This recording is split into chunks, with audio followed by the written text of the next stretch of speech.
It was the kind of heat that made everything feel alive, the air humming with cicadas and the faint tang of salt carried inland from the bay. I had just wrapped up another long day at work, one that made you feel like your brain was already fried, and all you needed was a good distraction. I'm Jacob, 28, a social media manager for a multinational corporation. The kind of job that demands endless strategy, presentations, and late nights. My personal life? Almost non-existent. Not for lack of trying. But the dating scene had started to feel like a maze I couldn't get out of. I stood outside the office building, glancing at my phone as it buzzed with a notification. Your Move It rider is arriving. The sound of an engine rumbled in the distance. A sleek black motorcycle pulled up, the growl of the engine slicing through the heavy, humid air. He was taller than I expected, well over 6 feet, built like someone who worked out not just for vanity but out of necessity. His body, straining against the fabric of his jacket, looked like it belonged in a gym advertisement. When he removed his helmet, his sharp features and dark eyes came into view, accompanied by a confident expression that softened just slightly when he noticed me. Jacob. His voice was deep, resonating. Yeah, that's me, I said, slipping my phone into my pocket. Headed to Makati. Got it. He gestured to the spare helmet. Hop on. As I climbed onto the back of his motorcycle, I felt a strange mix of nervousness and excitement. My hands hovered for a moment, uncertain. Then he glanced back at me. Hold on, he said, his voice tinged with a faint smirk. It's a lot more fun that way. I wrapped my arms around his waist, the solid warmth of him beneath the leather jacket sending a strange jolt through me. The engine roared to life and we took off into the night, weaving through the city traffic like it was second nature to him. What's your name? I shouted over the rush of the wind. Miguel, he replied easily, his voice still clear. You, Jacob, thanks for picking me up. Long day at work. I know the feeling, he said. This is my second job today. First one's being a dad. That caught my attention. You have kids. One, 7 years old. Smartest kid I know. His pride was evident. Her mom and I were separated. So, it's just me trying to make things work. I nodded, surprised by his openness. That's a lot to handle. It is, he admitted. But you do what you have to for the people you love. As we continued to race through the city streets, the conversation shifted between work, life, and everything in between. I learned that Miguel was 33, a mechanic by trade before he became a full-time writer. He loved the road, the freedom it gave him, but he also admitted it got lonely sometimes. What about you? He asked. What's your story? I hesitated, thinking about my job, the loneliness that lingered behind it. Social media manager for a multinational. Late 20s, single, and kind of tired of the dating scene. I've been looking for something different. Different, huh? He glanced at me through the side mirror. Like what? I guess someone who knows what they want. Someone who's not afraid of life. Miguel chuckled, a rich sound that sent a shiver down my spine. Careful what you wish for. Sometimes life's a little too real. We pulled up outside my apartment building sooner than I wanted. Miguel parked the bike, handed me my bag, and I climbed off. Thanks for the ride, I said, lingering by the curb. No problem, he replied, slipping off his helmet. His dark eyes met mine, and for a moment the world seemed to pause.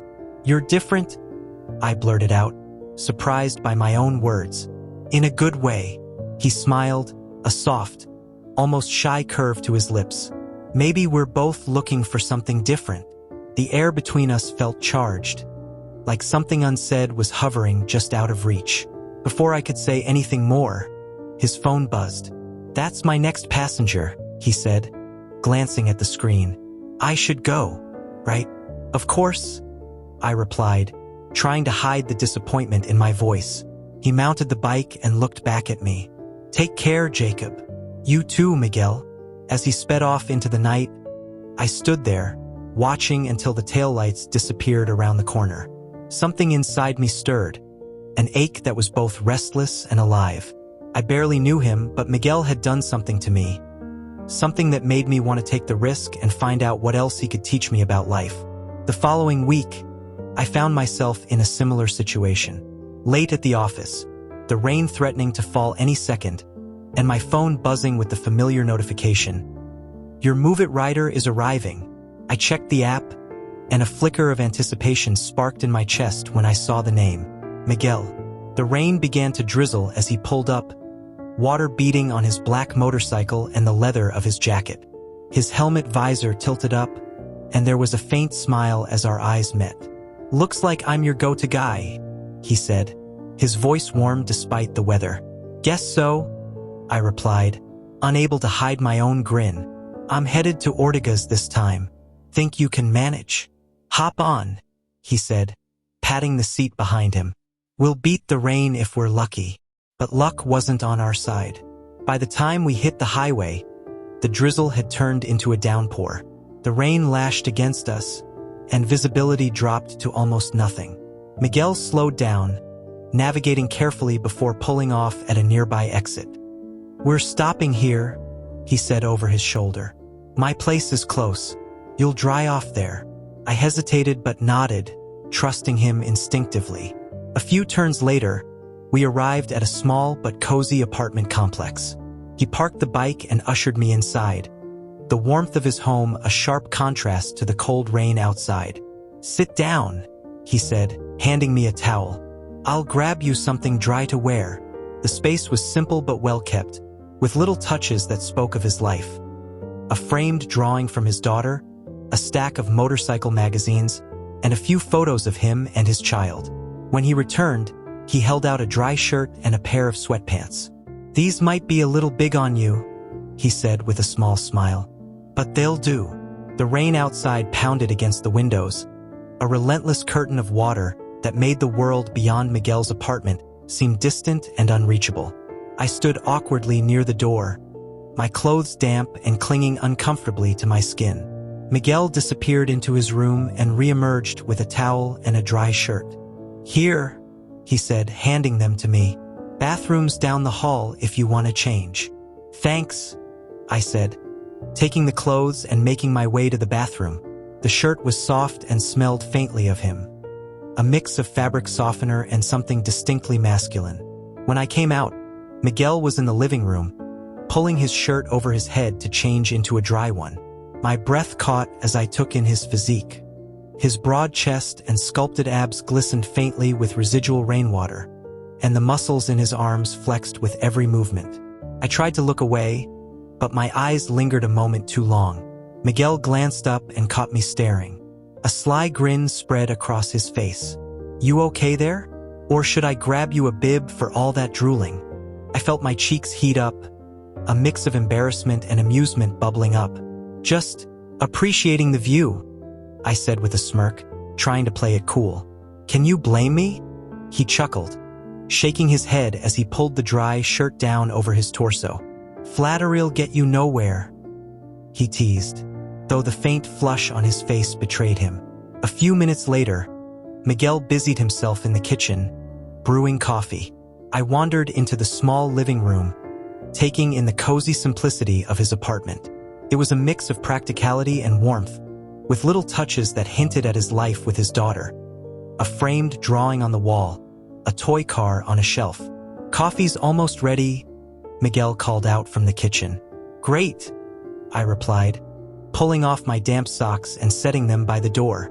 Miguel's voice trailed off mid-sentence, and I turned to see him leaning slightly out of the kitchen doorway, his gaze fixed on me. It took me a second to realize he was staring as I tugged on the dry shirt he'd lent me. His eyes lingered on my bare back and the curve of my hips, and I could swear I saw his throat bob as he swallowed hard. "Everything okay over there?" I asked, arching an eyebrow. He blinked, snapping out of whatever daze he was in, and quickly turned back to the coffee pot. "Yeah," he said, his voice slightly strained. "Just making sure the coffee doesn't overflow." Couldn't resist. "Careful, Miguel," I teased, walking into the kitchen and leaning casually against the counter. "Looks like you're the one spilling over now." He laughed, a deep, rich sound that filled the small space. "Touché," he said, handing me a mug. Our fingers brushed briefly, sending a jolt of warmth up my arm. For a moment, we just stood there, the rain outside and the quiet between us creating an intimacy that felt both fragile and electric. "Thanks for letting me crash here," I said, breaking the silence. "Not every day you find a move-it rider willing to double as a good Samaritan." He shrugged, leaning against the counter opposite me. "Not every day I meet a passenger like you." There was something in his tone that made my pulse quicken, but before I could respond, he glanced at the clock and straightened up. "You should get some rest," he said. "I'll take the couch." "You sure?" I asked. "I don't mind." "I insist," he replied, his smile soft but firm. "You've had a long day." Reluctantly, I nodded and made my way to the bedroom. As I settled into the bed, the faint sound of Miguel's movements in the living room carried through the apartment.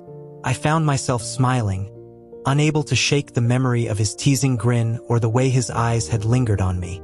There was something about him, something that made me feel more alive than I had in a long time. It was close to midnight when I noticed the rain still pouring outside. The rhythmic sound against the window pane felt almost soothing.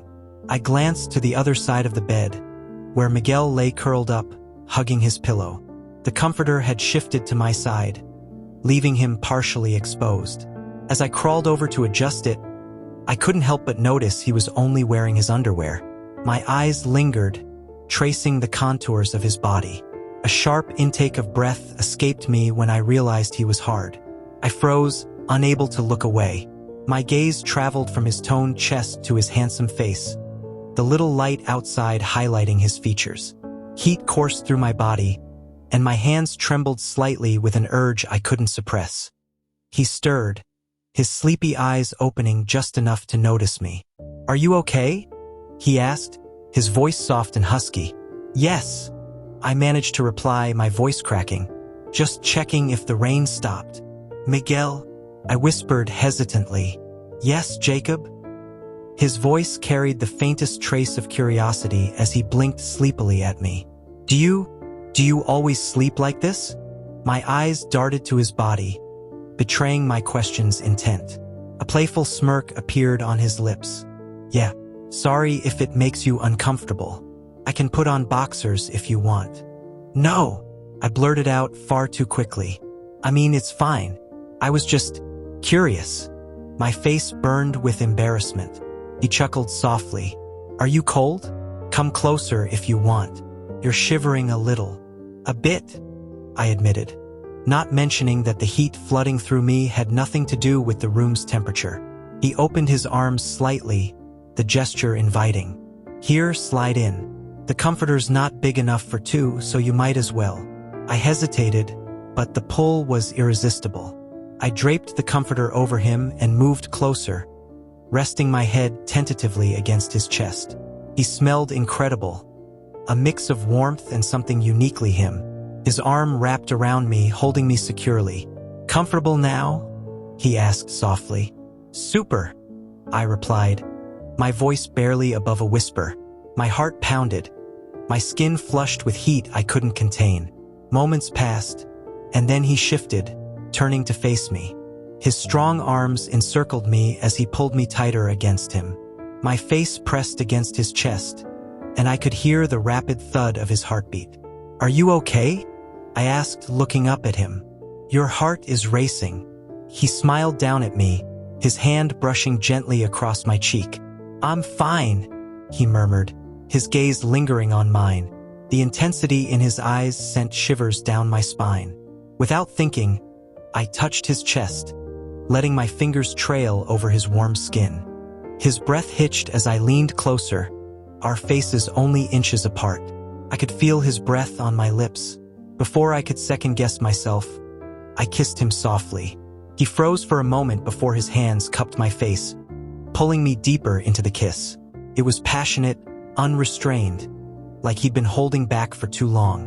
His kiss was demanding, yet it ignited something primal in me.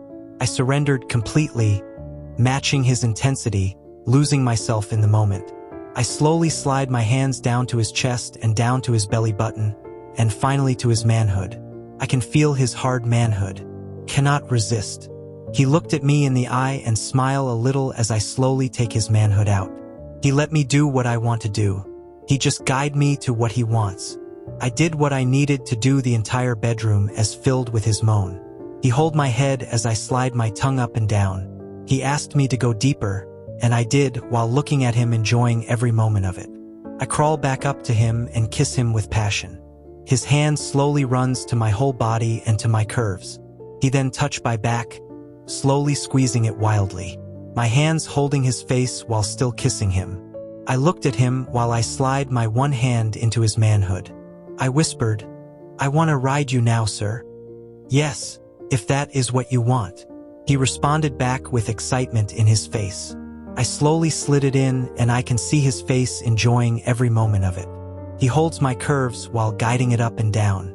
His hands are working on my whole body, touching my chest and to my back, down to my curves and bump, squeezing it.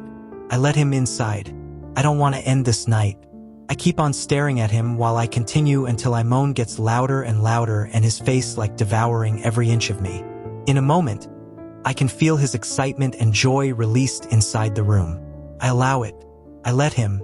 When we finally pulled apart, we were both breathless. His forehead rested against mine as his hands slid to my waist. I wasn't ready to stop. My hands wandered, brushing down his chest, tracing the curve of his abdomen, moving lower. "Round 2, he jokingly said. "Yes," I smiled back. "Let's take some rest for a little and maybe sleep for a while. You have work tomorrow and need to rest now," he said. He wrapped his arms around me from behind, holding me close, and before I realized it, I had fallen asleep in his warm, naked embrace. The next morning, Miguel insisted on dropping me off at my apartment. The rain had cleared, leaving the roads glistening under the early sunlight. As we pulled up to my building, I found myself hesitating, not wanting the time with him to end. "Do you want to come inside for a bit?" I asked, trying to sound casual. He glanced at me, his dark eyes searching my face, and then nodded. "Sure, if you're sure it's okay." "I wouldn't ask if it wasn't," I said with a smile. Inside, the space felt smaller with Miguel in it, his broad presence filling the room. I offered him a cup of coffee, which he accepted with a quiet thanks. As we sat on the couch, the easy conversation from the night before resumed. But this time, there was an undercurrent of tension, a charged awareness that neither of us acknowledged out loud. When his hand brushed mine on the armrest, I didn't pull away. Instead, I turned my hand over, letting my fingers entwine with his. "Jacob," he said softly, his gaze locking onto mine. "Are you sure about this?" Instead of answering, I leaned in, my lips finding his. The kiss was slower this time, unhurried but no less intense. It deepened, and before long, we were lost in each other, the rest of the world fading away once again. That night, Miguel stayed, and when morning came, neither of us was in any hurry to say goodbye.